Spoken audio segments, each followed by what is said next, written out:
Demonstrate how to do the first tutorial. The first tutorial is going to be working with selections. So what I'm going to do is I'm going to open up that folder that I just copied to my desktop. I'm going to go to Working with Selections. I'm going to turn to page 66 in the book. It's going to again show you that end file and what it should look like. And again, if you either double click on this and open it in Photoshop or hold the space bar or press the space bar, it's going to show you what that final image looks like. I'm going to double click on the start file, and this is going to open up in Photoshop. When you're working in Photoshop, definitely use the screen to your advantage. You have a very, very large screen. I'll sometimes see students working on a teeny tiny screen like this. Make that really big, or you can even click on the green button and then that will take you to full screen. A lot of selection tools. We have the geometric selection tools, which are the rectangular marquee tool, and if you hold your mouse down, you'll see the elliptical marquee tool, the single row marquee tool, and the single column marquee tool. We also have the freehand selection tools, which is the lasso tool, the polygonal lasso tool, and the magnetic lasso tool.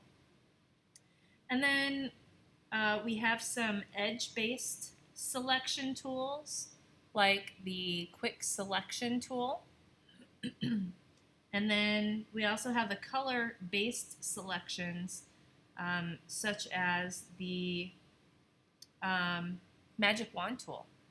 There's a couple other new tools in here that I haven't used yet because we're in the 2020 edition of this software. But all of these selection tools work basically the same throughout all of the versions. So our book is a little bit older compared to the newer software.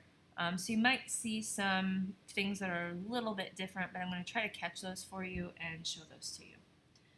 So you can skip the Getting Started section of the chapter. That's just showing you how to open the file, and that would be opening the file from the disk that comes with the back of the book. So we're going to move down to using the quick selection tool. What they want us to do here is we're going to select the sand dollar. So I'm going to zoom in on this a little bit. So I can do that a couple of different ways. I did Command plus on my keyboard, and then you can see when I zoomed in, I can't see it. So if I hold down my space bar, it turns into a hand, and I can drag this up. If I didn't do it that way, I could also take the magnifying tool or the zoom tool, and I could click and drag. Now this is on scrubby zoom. You can turn off scrubby zoom up here by clicking that box. I don't like scrubby zoom, so when I click and drag on my selection, it will fill the screen. So I'm going to take that quick selection tool. This works well when you have an image that is about all of the same color and has a pretty defined edge to it. We can see that edge on the background of that white. It contrasts a lot. So when I click on here, it should just make a very quick selection of the image. Again, it all depends on the image that you're using. What we're going to do now is I need to zoom out because I need to move it to the plate. So I can use those tools that I showed you before. I could use the magnifying tool, and right now it's zooming in. If I come up here and click on the minus, I can zoom out. I can also do Command minus to zoom out as well. So I need to move this. In order to move it, I need to use the Move tool.